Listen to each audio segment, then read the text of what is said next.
family-owned shop in Loganville, Soesby's Garage for all your automotive repair needs.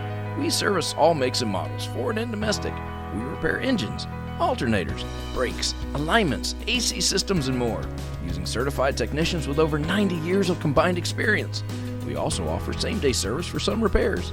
Soesby's Garage, 200 Bay Creek Road in Loganville. Dependable, honest, and fair. Look us up on Google or Facebook. We'll take good care of you.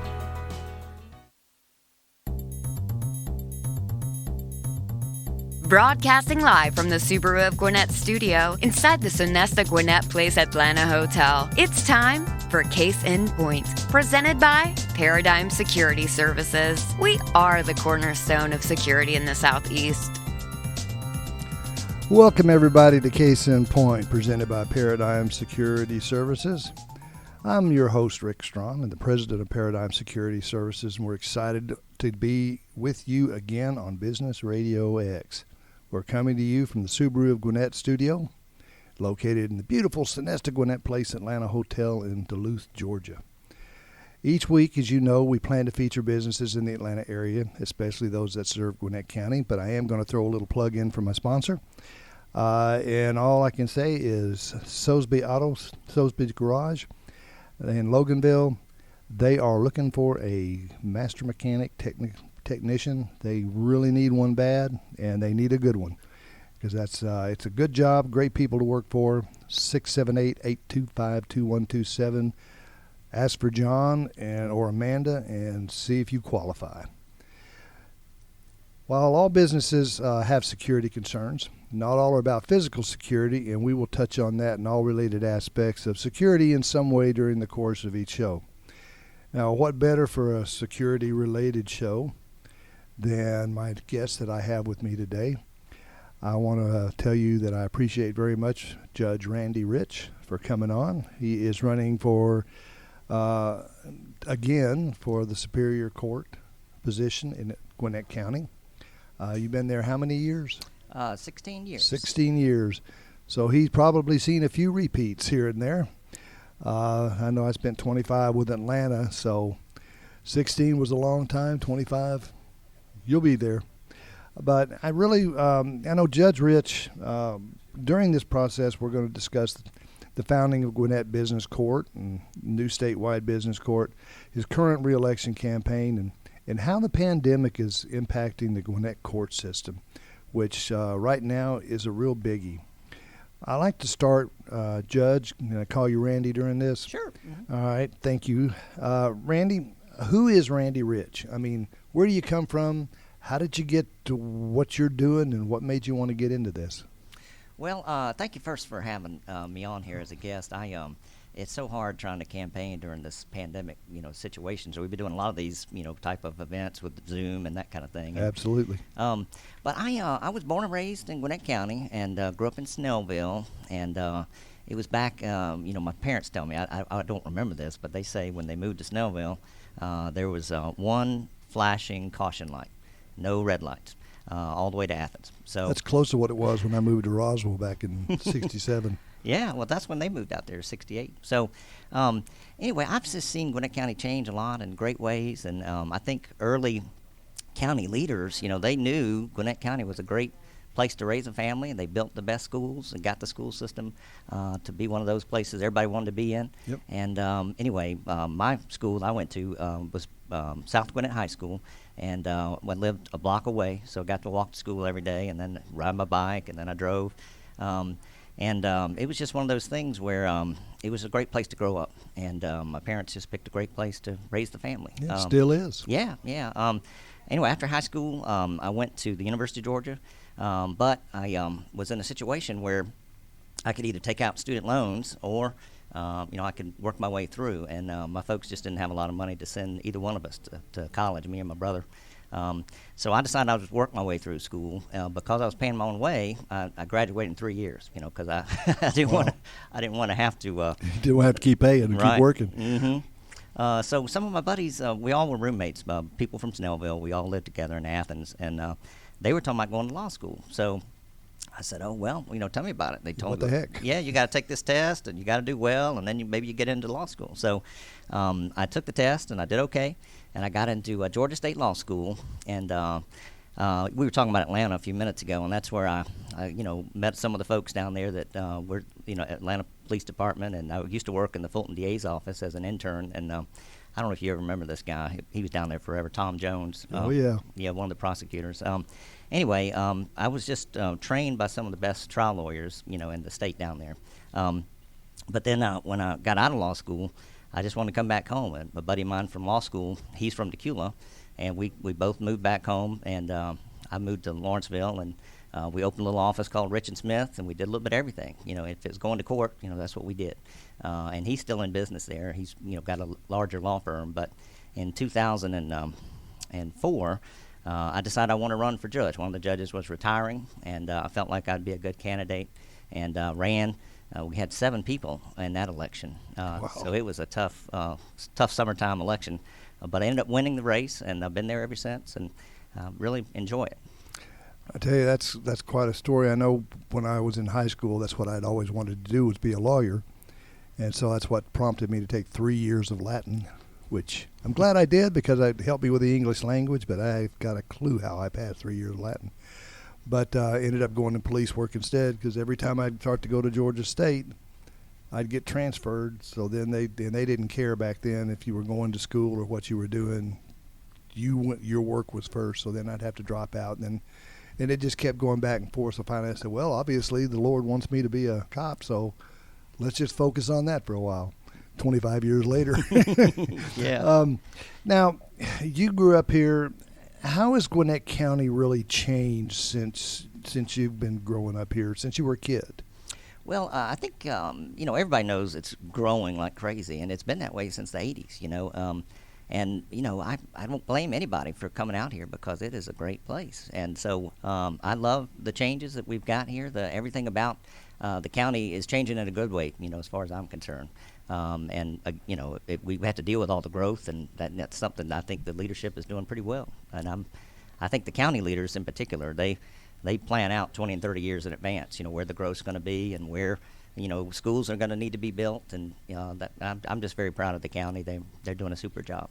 Well, the thing that amazes me is the diversity of our county. We have literally a mosaic. It's the diverse county, I think, anywhere in the state. And it's perfect of what the whole state and the nation is going to look like. And well, it used to say 20 years. I'm not sure it's going to be that long right now, but say in 20 years, I think most every state's going to be, this particular size is going to be very diverse like this, and and that's good. You get so many points of view, so many directions that people go, and so many different cultures. It's really a positive thing. Yeah, and I like that word too, mosaic. That's a beautiful word. And I think it accurately describes our community. Absolutely, thank you.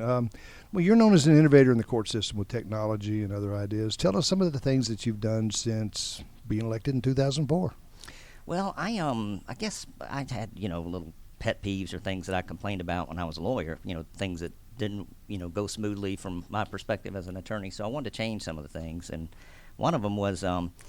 A lot of judges still do this, but they have these giant calendar calls where, you have 100 cases on your calendar, so you call in 100 lawyers, and you call in 100 the opposing lawyers, and then you call in 100 of the parties. So you got about 400 people, roaming around trying to get into the courtroom. And all you're going to do there at that calendar call is say, yes, Judge, I'm ready. It's going to take 2 days, and we do want it reported by the court reporter. And so I just thought it was a tremendous waste of lawyer time, and clients have to pay for that, So I just eliminated it, and then we just do it by email.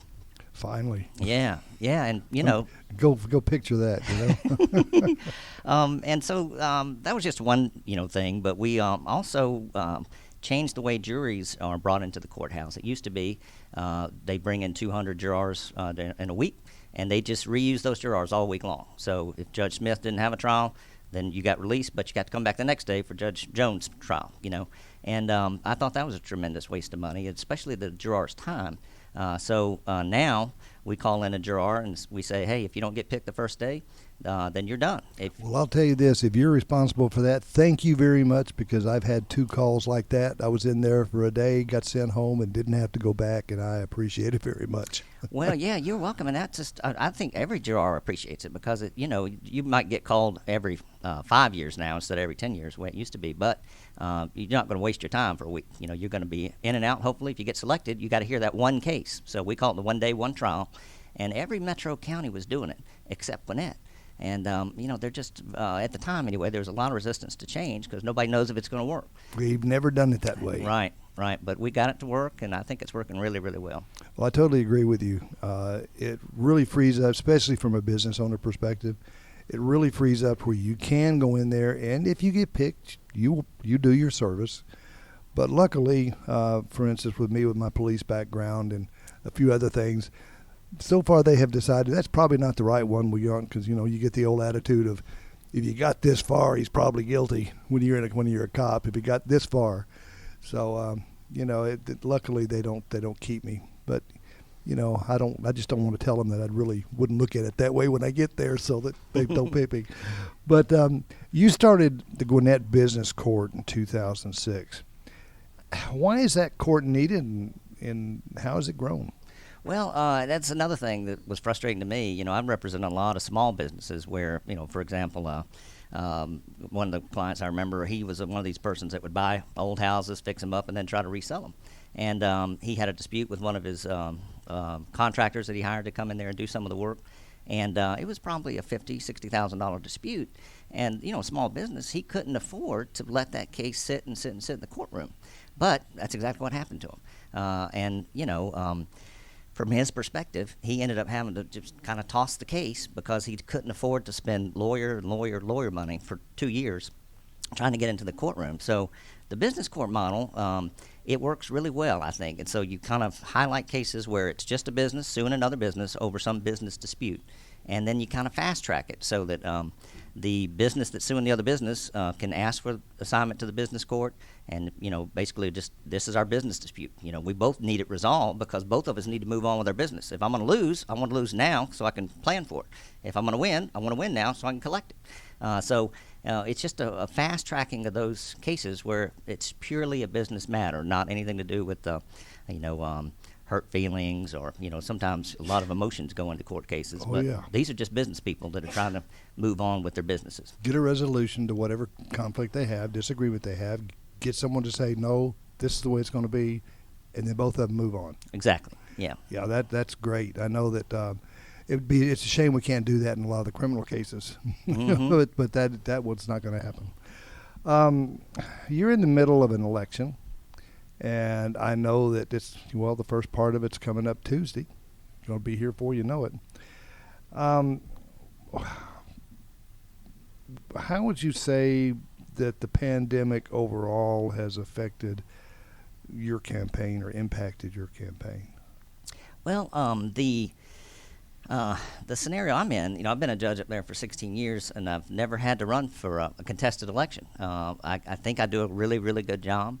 In this particular year, somebody thinks I'm not doing a great job, and they want to challenge me. But at the same time, when the pandemic hit, it was probably a week after the contested election started. So we can't go out and do Snellville days. You can't do Swanee days. You can't do parades, and everything has to change. So a lot of the organizations and groups are having a Zoom platform, so all the candidates get to get on a Zoom call and kind of make their pitch to their audiences. And so we're doing those 2 or 3 times a week to try to get our message out. So, yeah, I really miss the things like Snellville days. Last year we donated security to them, provided security for Snellville days, and doing stuff like that is part of what I like to do, is to help out in the community like that when they have a need. And right now they've had no need. So you really got to search to try to find some way to help out in the community, which is a lot of why I do this show, or at least the way it's developed, is to help out the community and give people like yourself a chance to get their message out, a lot of nonprofits and stuff like that. Well, I know that in addition to the coronavirus and all of that, we got a lot going on that's in the news media, and you don't know that I'm going to ask this, and I apologize because I never ask people that I don't at least give them an idea. And if you don't want to bring it up and talk about it, and that's fine, and I know everybody will understand, but there is so much going on in the world right now, in the nation, with regards to the chaos and the rioting and so forth. Can you give us just a legal perspective of where you see all this going, where you see it setting? I don't really know how to put it to you, but just in a way that the people can understand kind of what's going on, and from your perspective. Well, I can't give you a legal perspective, unfortunately, because I don't mean that way. Yeah, you can't give advice. Well, yeah, but plus, in general, judges are limited to commenting on a lot of things because some of the times the cases may come up. Yeah, but I can just tell you as a human being and a heart, tell you from my heart how I feel about it. I mean, it's just a tragic, devastating situation for our country. You watch the videos of these, police officers really crossing the line, and it's troubling, and I can understand the outrage, the protesting. I don't like the damage to property kind of protest. If you want a peaceful protest, I think that's every American's right. Yeah, and I'm really proud of some of our police officers, and I think our sheriff was one of the folks out the other night walking with the protesters to make sure they got back to their cars safely. It's a tragic situation, and from the perspective of watching it as an American, it's just troubling. Yeah, it really pulls at your heartstrings. I don't think there is a. Let me put it in a different way. I can't imagine there being one person that saw what happened to George Floyd that was not angered by it and thought it was an absolutely abhorrent thing that happened. And that's from a cop. I was a cop. That's the way I look at that. If I'd have been there, I'd have said, I won't say exactly what I said, but I'd say get your knee off of him. But by the same token, you have all of that. You have the anger, but the system is working. If you want to protest and all, protest that the system works, that they do what they're supposed to do, which they are, and with a lot of speed. Being able to get that done, move forward. They want to make sure they have the right case. A lot of people are saying charge them with everything. But you and I both know, and I can tell you from a police officer standpoint, you go into court, you pile on stuff, and you charge people, for instance, and I'm not saying that this won't end up being done and stick, but let's say he guilty as heck of what they've got him charged with, and they can get a conviction. You go in there and charge him with first degree, and you don't have the case or anything, you end up with it dismissed because you tried to push for too high. So you don't want to be pressured into that. But you need to get what you can get that's the right thing to do, that the law allows, and prosecute these people. I just hope that people don't push this so far that it works to so much backfire on them and lose the whole perspective of what this man's life should mean to everybody. Right. Yeah, that's very well said. Well, the court system's still open, but how is the pandemic impacting the court system so far? I know there's a lot of stuff going on to where you're kind of in limbo, I think. Yeah, and you, I'm sure you remember this because you were probably just out of the force when this happened, but remember Judge Barnes down in Fulton County, murdered in his own courtroom in Fulton County Courthouse, and when that happened, that was 2005 or 6, one of those two. Mm-hmm. We started implementing, just for safety, a video system in the Gwinnett County Courthouse, so that we never would, in my courtroom, we'd never bring an inmate to the courthouse, just because you never know. Absolutely. He may be charged with shoplifting today, but he may be a convicted murderer from 10 years ago, or 20 years ago, whatever the case may be. Or tomorrow. Yeah, sure. So we just did it for safety reasons, did the video every week we did video cases, and it just saves the sheriff just thousands of dollars every year not having to transport. All those transports, yep. Yeah. So, we're really familiar with the video technology, but since this pandemic has happened, every judge in the state has to have become familiar with the video technology because that's the only thing you can do right now. The Chief Justice of Georgia limited court hearings to only emergency matters, and you can do those emergency matters by video to make it safe for everybody. So nobody has to come into the courthouse necessarily. Lawyers don't have to come in, witnesses don't have to come in, and the judge doesn't even have to come in. But of course, we're there too already. But the video hearings, you get your matter heard, and you get it resolved, you get a court order, and it's just the way of the future in terms of trying to make sure everybody is safe and they're not forced, especially like jurors, forced to come into a building that they don't know if it's clean or not, you know. You know, you just mentioned something that, you know, I was just thinking while you were saying that. You know, this is something, is this something that as we move down the road, we can start looking at more of like preliminary hearings and guilty, you know, pleadings, that kind of stuff to do on a video, to where you don't have to bring all the rigmarole and have a full courtroom and they're sitting there for 3 or 4 hours milling around, running in and out. I've been through that, and I know for an officer, you go in there, you have a case, you spend 2-3 hours in the case, and you find out you're the last one that's going to be called, and all they wanted to know is you're going to plead guilty or not guilty. Right. And you spent 3 hours there to get that simple answer. Are we looking down the road as all this stuff develops where all of that can become done on a video basis? Yes, and the rules have been in place to allow just what you're describing in the state of Georgia since 2003, I think is when the rules got put in place. Nobody used them except for judges like me, and I'm probably one of maybe, I don't know, a handful around the state that took advantage of that.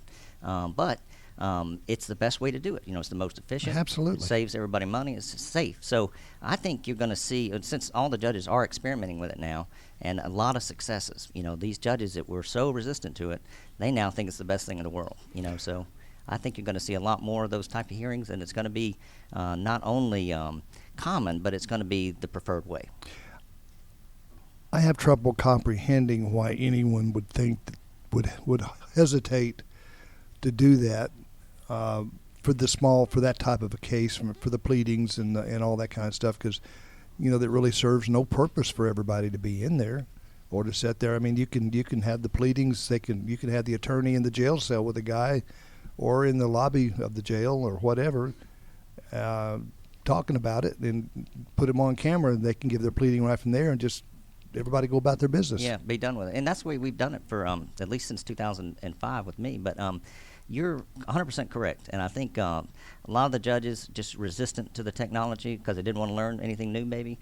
Now that they have learned it, it's pretty easy and it's pretty effective. So I think you're going to see that's the wave of the future. And instead I hope so. Yeah, instead of being resistant, it's going to be a welcome change. Like, let's just do it by video and get it done. Well, I hope you've got more people demanding we do it, like you were back in the day, saying let's do this and pushing it.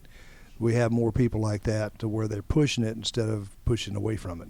Well, one thing, and it's not really common knowledge outside the courthouse, but courtroom space to have a live inmate in your courtroom where you could look them in the eye and tell them whatever you want to tell them, it's a rare commodity in Gwinnett County Courthouse right now. That's why they're building this new building. But you fight for those courtrooms because, you know... they're very small. Yeah, and you don't... so let's say I won't get one of those except 1 week a month. You know, that's the only time I actually have a live courtroom that Wow. I could bring inmates over if I wanted to. But in the scenario that we're describing, you don't have to have that courtroom. You know, you just have a regular courtroom. Exactly. Put them up on the screen, and you're in good shape. Well, I know back in the day when I was in law enforcement, of course, we were meeting at the Fulton County Courthouse on a lot of stuff, and our municipal court was very much the same. It was a very limited size area, but it was always packed. We had Judge Little and a bunch of them, and you know, it was really an interesting. The old way was really kind of cool back in that day, but as you move through it, and the things have changed, our society has changed as much as it has. There's a lot more violence in a lot of ways. People don't respect the law enforcement. They don't respect the judicial system the way they did at one time. So you have a lot more opportunity for violence and just acting out. So I can see where, you know, the absolute best way to go is by doing this in video, and that way the perpetrator doesn't get themselves in trouble more by acting out. And then the law enforcement doesn't have to tie up all their time all day waiting in one spot to go through a court system. Yeah, and I meant to say this a second ago, but you're when you don't have to fight for that courtroom. So if I got a call from the man's lawyer, let's say, he said, hey, my man wants to plead guilty, let's get him on the next calendar. We say, okay, well, that's going to be in 3 weeks. Well, now they say, well, let's do it tomorrow at noon. Like people can get out of jail sooner too. Well, and that's a good point, is they don't have to sit there in jail for 3 or 4 weeks. Because I remember the day when you had to have the initial hearing, the probable cause, within 72 hours. But sometimes the attorneys got together and even the defense attorney would postpone it. So the only person they're hurting is the person that's sitting there in jail. Mm-hmm. And you're not, just because he's in jail doesn't mean he's guilty. You could have somebody sitting there that's fixing to be dismissed, but he's sat in jail for a week, 2 weeks, 3 weeks. Mm-hmm. And that's just not fair to them either. Right. Well, I know you do a lot of things out in the community. You're not just a judge. You're not just Randy Rich sitting there in the black robe working and hitting gavels and stuff. Can you talk about some of the things that you do with our community as far as on a community level that you enjoy doing? Yeah, we try to do some outreach at the courthouse, and one of the things that I've done since I've been there in 2005 is these kind of introduction to the court system to fourth graders. So we invite all the Gwinnett County schools to participate, and they have some protocols that some of the schools can't participate, but some can. And so they bring their students, they train them for about a month before they get to the courthouse, and they put on a trial, and the trial that we've chosen is written by one of our retired judges, but she was a former school teacher, and so she wrote a little trial called Goldilocks. And basically, it's the case of Goldilocks, state of Georgia versus Goldilocks. They're trying the bears? Yeah, they're trying the bears. So we've got all the witnesses, and Goldilocks is on trial, and she's charged with burglary, breaking into this house and doing damage in the house. So anyway, it's a very fun thing, and all the parents, come up there and take pictures, and they've done a few articles. There have been some papers about it, but it's one of the things. I'd love to have done that when I was in the police academy. That would have been hilarious. Yeah. I guess we, my wife and I were members of Gwinnett Church, and we, try to get involved there and do things through the church. And what church are you a member of? Gwinnett Church up in Sugar Hill. Okay, mm-hmm. Gwinnett Church. Mm-hmm. Yeah, that's a good church. It's very active. Mm-hmm. A lot going on there. Got a lot of stuff. I think they mentioned that they were supposed to have a protest a couple of nights ago or night before last up in Sugar Hill. I hadn't really heard anything of how that came out or anything. I know Lawrenceville has done an excellent job with dealing with it. They've really had a lot of peaceful demonstrators up there, which I love to see. Mm-hmm. I have no problem with that, but they've done a good job of handling it. So you got a lot of races running. I know that your race is an important one. There is not too many positions that are more important on a local level than your superior court judge and your district attorneys, stuff like that, because we as the people come in contact with, our judicial system, whether it be getting a ticket, which would go to the criminal court, or getting involved in the civil suits, which might end up in superior court or whatever. But, having that opportunity to get to know someone and have them out here and talking to people is just something that you just don't get in a lot of places and in a lot of other countries. How do you look at our judicial system as far as the way we operate versus, let's just say one of the totalitarian countries? How do you see the way we've played out and have developed as we've come along? Well, I guess if you look at human history and the way that humans resolve disputes, our system is just the best in the world, in the history of the world. And there's just not a better, more fair system than what the United States has developed. And we've got the laws, come from up high, the U.S. Supreme Court. Every other judge in the country has to follow those laws.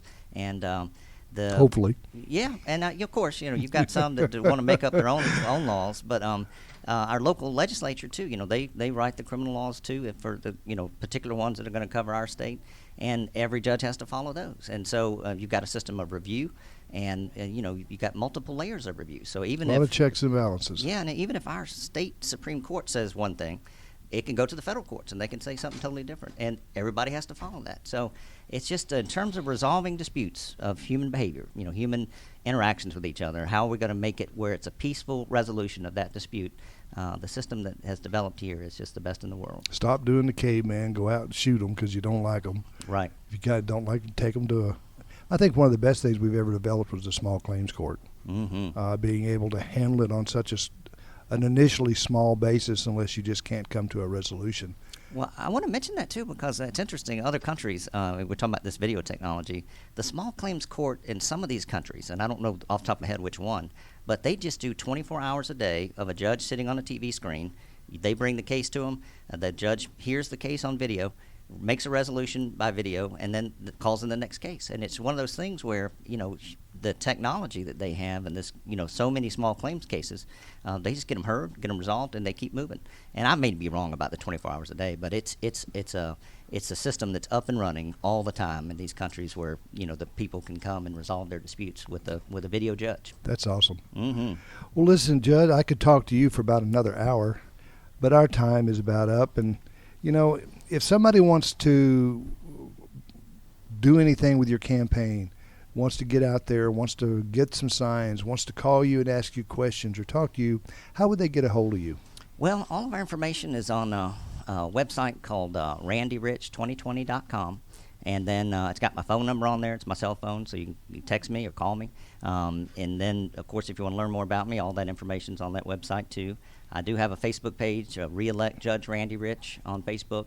And then my regular, just Judge Randy Rich on Facebook, too, is kind of where I keep the community updated with things that I'm doing and, groups that I'm talking to and that kind of thing. So, we've got signs and we've got volunteers that are out putting those up. I appreciate you giving me an opportunity to plug my website. Well, I tell you, this is the first time we've had to meet, thank goodness. But it's been very nice talking with you and hearing where your stance are. And I want to recommend that everybody look up these people that come on, look up all your people that are running. Make an informed decision before you vote. Don't just go because my cousin Leroy said to go out here and this is who he's going to vote for or who she's going to vote for, and throw a ballot out there. Look up there, look at these people, look up their viewpoints, what they think, where they stand, and what they've done if they have a record. And I know that you have a record. You have a long record, which is, I did look it up, and it is a very good one. So all of you, I would suggest very much be an informed voter. Don't just vote, but do vote. Yes, sir. Everybody's got to vote. Absolutely. Well, I want to thank you for coming on and joining us in Case in Point, presented by Paradigm Security Services, and everybody else for joining us. And remember that you can join us live every Wednesday at 11:30 in the morning, or you can listen to our radio show anytime you want to by going to businessradiox.com, clicking on the Gwinnett Studio, and then click on Case in Point. And you can also go to any of the blog sites, any of them that you can got. You got iTunes, you got iHeart, just about any podcast sites you could listen to. And there's a little box up there that says, what, Amanda? Subscribe. So please subscribe to it so that I can get a few likes or dislikes or hits. Tell me what you think. I'd love to hear. But anyway, you can join us next week at 11:30 when we talk with business leaders about their businesses and related security issues in today's world. Thanks again very much to my guest, Judge Randy Rich, and for our producers, Mike and Amanda and Mr. JJ sitting over there at the helm. And remember, at Paradigm Security Services, we cover more than just your assets.